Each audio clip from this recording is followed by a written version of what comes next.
7.4%. కానీ జేబు ఖాళీ. అంకెలు చెబుతున్న అబద్ధం ఏమిటి? 2026 ప్రారంభం ప్రభుత్వం ఒక అద్భుతమైన నెంబర్ను మన ముందుకు తెచ్చింది. అదే 7.4% జీడిపి గ్రోత్. వావ్, వినడానికి ఎంత బాగుందో కదా. ప్రపంచమంతా ఆర్థిక మాధ్యమంతో కొట్టుమిట్టాడుతుంటే ఇండియా మాత్రం రాకెట్లా దూసుకుపోతుందని సోషల్ మీడియాలో పోస్టులు, టీవీలలో డిబేట్లు మనం చూస్తూనే ఉన్నాం. కానీ ఒక్క నిమిషం ఆగండి. ఒకవైపు ఈ డబుల్ డిజిట్ కలలు కంటుంటే మరోవైపు రియాలిటీ వేరేలా ఉంది. సెన్సెక్స్ ఒక్క రోజులో 2000 పాయింట్లు పతనం అయిపోయింది. రూపాయి విలువ 90కి పడిపోకుండా ఉండడానికి ఆర్బీఐ తన దగ్గర ఉన్న డాలర్ నిల్వలను నీళ్లలాగా ఖర్చు చేస్తుంది. ఇక్కడే మనకు ఒక డౌట్ రావాలి. జీడిపి పెరుగుతుంటే రూపాయి విలువ ఎందుకు పడిపోతుంది? దేశం ధనికమవుతుంటే సామాన్యుడికి సేవింగ్స్ ఎందుకు తరుగుతున్నాయి? ఇది వాస్తవ గ్రోతా లేక కేవలం అంకెల గారడా? ఈ రోజు భారతవ స్పెషల్ వీడియోలో ఈ అంకెల మాయాజాలాన్ని విడమర్చి చెప్తాను, జాగ్రత్తగా వినండి. సామాన్యుడికి ఇది చాలా అవసరమైన విషయం. జీడిపి అంటే గ్రాస్ డొమెస్టిక్ ప్రోడక్ట్. అంటే మన దేశ సరిహద్దుల లోపల ఒక ఏడాదిలో ఉత్పత్తి అయిన వస్తువులను, సేవలను మొత్తం విలువ అని చెప్పి అర్థం. సింపుల్గా చెప్పాలంటే దేశం సంపాదించిన జీతం. కానీ ఇక్కడే అస్సలు ట్విస్ట్ ఉంది. ఈ 7.4% గ్రోత్లో సింహభాగం ఎక్కడి నుండి వస్తుంది? మీ అందరికీ తెలిసిన విషయమే, కే షేప్డ్ రికవరీ. మన ఆర్థిక వ్యవస్థ ఇప్పుడు కే ఆకారంలో ఉంది. అంటే పైన ఉన్న టాప్ 10 కార్పొరేట్ కంపెనీలు భారీ లాభాలు గడుస్తూ పైకి వెళ్ళిపోతున్నాయి. కానీ కిందున్న 90% మధ్యతరగతి పేద వర్గాల ఆదాయం మాత్రం కిందికే పడిపోతుంది. ఇంకొక విషయం, అన్ఆర్గనైజ్డ్ సెక్టార్. జీడిపి లెక్కల్లో ఎక్కువగా కార్పొరేట్ డేటా మాత్రమే ఉంటుంది. మన దేశంలో 90% మంది పనిచేసే చిన్న చిన్న వ్యాపారులు, అన్ఆర్గనైజ్డ్ రంగం పడే కష్టాలు ఈ 7.4%లో సరిగ్గా ప్రతిబింబించడం లేదు. అసలు ఎందుకు ఈ విలువలు, ఎందుకు ఈ నెంబర్లు? ప్రభుత్వం ఏమో గ్రోత్ బాగుంది అంటుంది, మరి స్టాక్ మార్కెట్ ఎందుకు పడిపోతుంది? ఎందుకంటే ఇన్వెస్టర్లకు తెలుసు గ్రౌండ్ రియాలిటీ ఏంటో అనేది.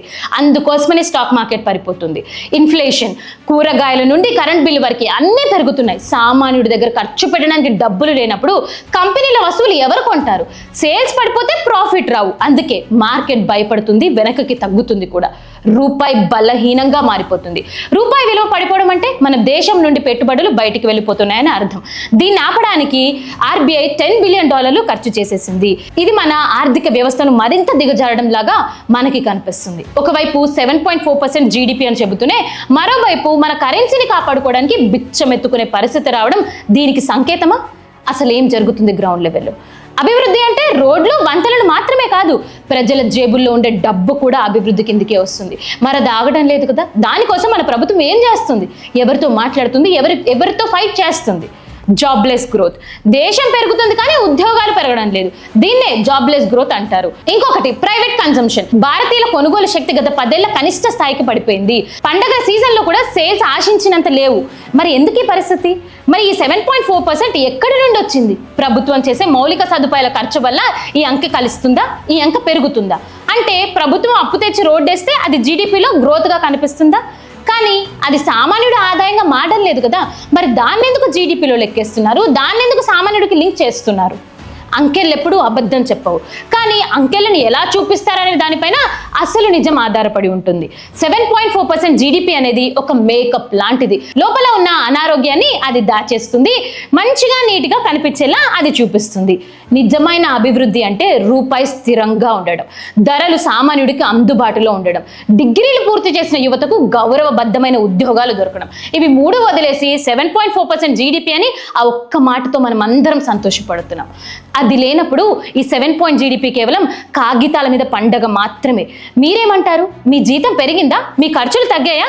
మీ అభివృద్ధి మీ ఇంట్లో కనిపిస్తుందా? మీరు మీ కామెంట్ల రూపంలో ఇవన్నిటికీ సమాధానాలు తెలియచేయండి. ఇంతసేపు మనం జీడిపి అంకెల గురించి మాట్లాడుకున్నాం కదా, ఇప్పుడు అస్సలు బాంబు పేల్చబోతున్నాం. మనం గొప్పగా చెప్పుకుంటున్నాం ఈ 7.4% గ్రోత్ రేట్ గణాంకాలు ప్రపంచం నమ్ముతుందా? మనం చెప్తున్నాము సరే, ప్రపంచం నమ్ముతుందా దాని గురించి? రీసెంట్గా ఇంటర్నేషనల్ మానిటరీ ఫండ్ మన దేశ ఆర్థిక గణాంకాలకు అంటే మన డేటా క్వాలిటీకి C గ్రేడ్ ఇచ్చింది. చదువుకునే రోజుల్లో మనకి C గ్రేడ్ వస్తే ఇంట్లో పరిస్థితి ఎలా ఉండేదో మీకు తెలుసు కదా. దేశ ఆర్థిక వ్యవస్థ విషయంలో కూడా అదొక పెద్ద అవమానంగా ఎలా కనిపిస్తుందో. C గ్రేడ్ అంటే ఎంత చిన్నది. దీని అర్థం ఏంటో తెలుసా? మనం ఇస్తున్న లెక్కలు పాతవి, అసంపూర్ణమైనవి అండ్ లోపాలు ఉన్నాయి, అది మొత్తం తప్పు అని చెప్పేసి C గ్రేడ్ ఇవ్వడం జరిగింది. మనం ఉన్నది 2026లో, కానీ మన ప్రభుత్వం జీడిపిని లెక్కించడానికి వాడుతున్న బేస్ ఇయర్ ఏంటో తెలుసా? అందరూ షాక్ అయిపోతారు. 2011 and 12. ఆలోచించండి, 14 ఏళ్ల క్రితం పెట్రోల్ ధర ఎంత? లీటర్ పాలు ఎంత? అప్పట్లో కన్జంప్షన్ ఎలా ఉండేది, ఇప్పుడు ఎలా ఉంది? స్మార్ట్ ఫోన్లు, డేటాబేస్లు, క్లౌడ్ కిచెన్లు, ఈ కామర్స్లు, ఇవన్నీ కొత్త రంగాలు అప్పుడు అసలు లేవు కదా. పాత కళ్ళద్దాలతో కొత్త ప్రపంచాన్ని చూస్తే అది అస్పష్టంగానే కనిపిస్తుంది. అందుకే ఈ 7.4 అనేది రియాలిటీకి దూరంగా ఒక భ్రమలో మిగిలిపోతుంది. ఎందుకనంటే బేస్ ఇయర్ 2011-12 తీసుకొని మనం 2026లో బతుకుతుంటే దానికి దీనికి పొంతనేంటి? అప్పుడు ధరలేంటి, ఇప్పుడు ధరలేంటి? అప్పుడు ఎలా బతికాం, ఇప్పుడు ఎలా బతుకుతున్నాం? దీన్ని బేస్ చేసుకొని తీసుకుంటారా, దాన్ని బేస్ చేసుకొని తీసుకుంటారా? నెంబర్లన్నీ తప్పులు. ప్రభుత్వం ప్రజల్ని మోసం చేస్తుందా, సామాన్యుని మోసం చేస్తుందా? ఏం సాధిస్తారు? మన దేశ ఆర్థిక వ్యవస్థలో దాదాపు 30% నుండి 40% వాటా అన్ఆర్గనైజ్డ్ సెక్టార్ది. అంటే మీ ఇంటి పక్కన ఉండే కిరాణా కొట్టు, రోజువారీ కూలీలు, చిన్న తరహా పరిశ్రమలు, ఎంఎస్ఎంఈలది. కానీ వాటినే పక్కన పెడుతూ ఉన్నాం. ప్రభుత్వం జీడిపి లెక్కించేటప్పుడు వాడే ఒక విచిత్రమైన లాజిక్ ఉంది. అదేంటో చెప్పనా? దాన్ని నిపుణులు నర్సరీ లాజిక్ అంటారు. అంటే స్టాక్ మార్కెట్లో లిస్ట్ అయిన పెద్ద కంపెనీలు లాభాల్లో ఉంటే దేశంలో ఉన్న చిన్న వ్యాపారులు కూడా బాగున్నట్టే అని ప్రభుత్వం గుడ్డిగా నమ్ముతుంది. అది నమ్మడం కాదు, మన పైన రుద్దుతుంది కూడా. మనం దాన్ని కూడా నమ్ముతున్నాం, ఎక్కడా ప్రశ్నించట్లేదు. కానీ గ్రౌండ్ రియాలిటీ ఏంటి? దానికి సరిగ్గానే ఉన్నాయా? 3 విషయాలు మనల్ని దెబ్బతీశాయి. డిమానిటైజేషన్, జిఎస్టీ, ఆ తర్వాత వచ్చిన కోవిడ్. ఈ 3 దెబ్బలకు చిన్న వ్యాపారులు వెన్నుముక్క విరిగిపోయినట్టు అయిపోయింది. పెద్ద కంపెనీలు తన మార్కెట్ వాటాను పెంచుకుంటున్నాయి, కానీ చిన్న వ్యాపారులు మూతపడిపోతున్నాయి. కార్పొరేట్ ఇండియా వెలుగులో సామాన్య భారత్ చీకటి ప్రభుత్వం లెక్కల్లోకి తీసుకోవడం లేదు. చిన్నవాడి దగ్గర డబ్బులు లేనప్పుడు గ్రోత్ ఎలా సాధ్యమవుతుంది? గతంలో ఎన్ఎస్ఎస్ఓ లాంటి సంస్థలు దేశంలో ఉద్యోగాల పరిస్థితిపై స్పష్టమైన డేటా ఇచ్చేవి. కానీ ఇప్పుడేమైంది? చాలా వరకు సర్వేలు నిలిపివేశారు, లేదా డేటాను బయటికి రాకుండా తొక్కి పెడుతూ ఉంటారు. నిరుద్యోగ రేటు గత 45 ఏళ్ల గరిష్ట స్థాయికి చేరింది. ఒకప్పుడు రిపోర్ట్లు ఇస్తే వాటిని తప్పుపట్టారు. ఇప్పుడు 2026 పరిస్థితి మరింత దారుణంగా ఉంది. పిహెచ్డి చేసిన వాళ్ళు కూడా ప్యూన్ ఉద్యోగాలకి పోటీ పడుతున్నారు. ఆ పరిస్థితుల్లో ఇప్పుడున్న స్టూడెంట్స్, ఇప్పుడున్న నిరుద్యోగులు మొత్తము లైన్లు కట్టి ఆ ఉద్యోగాల కోసం చూస్తున్నారు. అంటే మనం ఎంత దిగజారిపోతున్నామో ఒక్కసారి ఆలోచించుకోండి. జీడిపి 7.4% పెరిగినప్పుడు మరి నిరుద్యోగం ఎందుకు తగ్గడం లేదు? మనం సాధిస్తున్నది కే షేప్డ్ గ్రోత్ మాత్రమే. ధనికుడు మరింత ధనికుడు అవుతున్నాడు, పేదవాడు తన జేబులో ఉన్న సేవింగ్స్ కూడా ఖర్చు చేస్తూ బ్రతకాల్సిన పరిస్థితి ఇప్పుడున్న పరిస్థితి. ప్రభుత్వం చెబుతున్న అంకె ఒక అద్భుతమైన అబద్ధం లాంటిది. ఆ అబద్ధం మన కడుపు నింపదు, మన పిల్లల భవిష్యత్తును అస్సలు మార్చలేదు. ప్రభుత్వం డేటాను మార్చగలదు, బేస్ ఇయర్ను మార్చకుండా ఉండగలదు, కానీ ఈ మీ జేబులో ఉన్న ఖాళీని దాచలేదు కదా. ఈ సీగ్రేడ్ రిపోర్ట్ కార్డు మన దేశ భవిష్యత్తుకి ఒక హెచ్చరికలా మారాలి. దీనిపై అన్ని ప్రభుత్వాలు మాట్లాడుతున్నాయి, అందరూ మాట్లాడుతున్నారు, కానీ ప్రశ్నించే వాళ్ళు లేరు, దాని గురించి అడిగే వాళ్ళు కూడా లేరు. మరి ఈ సమస్య పరిష్కారం ఏంటి? అసలు నిజమైన గ్రోత్ ఎప్పుడు వస్తుంది? మనం ఇప్పుడు ఒక విచిత్రమైన పరిస్థితిలో ఉన్నాం. మన దేశంలో ఒక్కసారి 2 భారత్లు కనిపిస్తున్నాయి. ఒకటి టాప్ 1లో ఉన్న అత్యంత ధనికుల భారత్. వీరికి 7.4% జీడిపి గ్రోత్ అద్భుతమైన పనిచేస్తుంది. అందుకే 2026లో మెర్సిడెస్ బెంజ్, రోల్స్ రాయల్స్ లాంటి లగ్జరీ కార్లు అమ్ముడు ఇండియాలో రికార్డ్ని సృష్టించేశాయి. కోట్లు ఖరీదు చేసే విల్లాలు హాట్ కేక్లు అమ్ముడుపోతున్నాయి. కానీ రెండో భారత్ పరిస్థితి ఏంటి? అది మనది, సామాన్యుడిది. మన భారత్లో ఎంట్రీ లెవెల్ స్కూటర్ అమ్మకాలు పడిపోయాయి. చిన్న కారు తయారీ కంపెనీల ప్లాన్స్ మూసుకుపోతున్నారు. ఎందుకంటే ధనికుడు ఆదాయం రాకెట్లో దూసుకుపోతుంటే మధ్యతరగతి మనిషి ఆదాయం మాత్రం నత్త నడకలా సాగిపోతుంది. దీన్నే ఆర్థిక వేతన కే షేప్డ్ రికవరీ అంటారు. దేశం వెలిగిపోతుందని ప్రభుత్వం చెబుతుంది కదా, మరి మన దేశంలో కంపెనీలు ఎందుకు పెట్టుబడులు పెట్టడం లేదు? డేటా చూడండి. 2026లో మన దేశ కార్పొరేట్ ఇన్వెస్టర్స్ రేటు జీడిపిలో 90% ఉంటే ఇప్పుడు అది 14%కి పడిపోయింది. అంటే మన దేశంలో ఉన్న కంపెనీలకి మన ఆర్థిక వ్యవస్థ భవిష్యత్తు మీద నమ్మకమే కలగడం లేదు. అందుకే వారు కొత్త ఫ్యాక్టరీలు కట్టడం లేదు, కొత్త ఉద్యోగాలు సృష్టించడం కూడా లేదు. కేవలం ఉన్న దానితోనే లాభాలు పెంచుకుంటూ వెళ్ళిపోతున్నారు. అంతే తప్పితే కొత్తగా మేము వస్తాము, ఇన్వెస్ట్ చేస్తాము అనే పరిస్థితి ఇప్పుడు మనం ఉన్న భారతదేశంలో లేకుండా పోతుంది. మరోవైపు విదేశీ పెట్టుబడిదారులు గత ఏడాది ఏకంగా 1,50,000 కోట్ల రూపాయలు మన మార్కెట్ నుండి వెనక్కి తీసుకున్నారు. India is a great market అని పబ్లిసిటీ చేసుకుంటాం, కానీ నిజానికి గ్రౌండ్ లెవెల్లో డిమాండ్ లేదని ప్రపంచానికి తెలిసిపోతుంది. మనం ఎప్పుడూ ఒక మాట చెబుతూ ఉంటాం, మన దగ్గర 145 కోట్ల మంది జనాభా ఉంది అని చెప్పి. ప్రపంచానికి మనమే అతిపెద్ద మార్కెట్ అని. కానీ ఇదొక పెద్ద భ్రమ. విదేశీ కంపెనీలకు ఇప్పుడు అసలు నిజం అర్థమైపోయింది. జనాభా అంటే అది కేవలం ఒక క్వాంటిటీ మాత్రమే, క్వాలిటీ కాదు. ఐఫోన్ కొనాలా, నెట్ఫ్లిక్స్లో సబ్స్క్రిప్షన్ తీసుకోవాలా, బ్రాండెడ్ వస్తువులు కొనాలా? ఇండియాలో కొనుగోలు శక్తి ఉన్నది కేవలం 4 నుండి 5 కోట్ల మందికి మాత్రమే. అంటే 145 కోట్లలో కేవలం 3 నుంచి 4% మంది అస్సలైన కస్టమర్లు. మిగిలిన 140 కోట్ల మంది కేవలం బతకడానికి పోరాడుతున్నారు. పెరిగిన నిత్యావసర ధరలు, మెడికల్ ఖర్చులు, స్కూల్ ఫీజులు కట్టాక సామాన్యుడి దగ్గర రూపాయి మిగలడం లేదు. మరి కంపెనీల వస్తువులు ఎవరు అమ్ముతారు, ఎవరు కొంటారు? అందుకే ఈ జీడిపి నెంబర్ కేవలం పేపర్ మీద అందంగా కనిపిస్తాయి, కానీ సామాన్యుడి పాలిట ఇది ఒక కేవలం అంకెలా మాత్రమే కనిపిస్తాయి. ప్రభుత్వం చెబుతున్న 7.4% గ్రోత్ కేవలం ఆ టాప్ 5 కోట్ల మందికి మాత్రమేనా? మిగిలిన 140 కోట్ల భారతీయుల పరిస్థితి ఏంటి? అభివృద్ధి అంటే కేవలం రోడ్లు, భవనాలేనా? మనిషి జేబులో డబ్బులు లేనప్పుడు ఆ రోడ్డు మీద నడిచే అర్హత కూడా మనకు ఉండదు. ఇలాంటి పరిస్థితుల్లో ప్రస్తుతం మనం ఉన్నాం. దీన్ని ఎవరు ప్రశ్నించరేంటి? ఈ పరిస్థితి నుండి బయటపడాలంటే మనం ఏం చేయాలో చూద్దాం. అది కేవలం అంకెలు కాదు, అది మనందరి బతుకు చిత్రం. మనకి ఫ్యూచర్ ఏంటి, మన పిల్లల ఫ్యూచర్ ఏంటి అనేది ఇది చూపిస్తుంది. ప్రభుత్వం చెబుతున్న 7.4% జీడిపి గ్రోత్ వింటుంటే చెవులకు చాలా వినసొంపుగా ఉంది కదా. కానీ ఒక్కసారి గ్రౌండ్లోకి వెళ్ళి చూద్దాం అస్సలు రియాలిటీ ఏంటి అని చెప్పి. రైల్వేలలో కొన్ని వేల గ్రూప్ డి ఉద్యోగాల కోసం 1 కోటి మందికి పైగా యువకులు దరఖాస్తు చేసుకుంటున్నారు. 1 కోటి మంది అంటే కొన్ని దేశాల జనాభా కంటే చాలా ఎక్కువ. మరింత దారుణం ఏంటో తెలుసా? మొన్న జైపూర్లో కొన్ని ప్యూన్ ఉద్యోగాలకి నోటిఫికేషన్ వస్తే అక్కడ క్యూ కట్టిన వారిలో PhD చేసిన వారు, MTech చేసిన వారు కూడా ఉన్నారంట. అంటే అంత దిగజారిపోతున్నాం.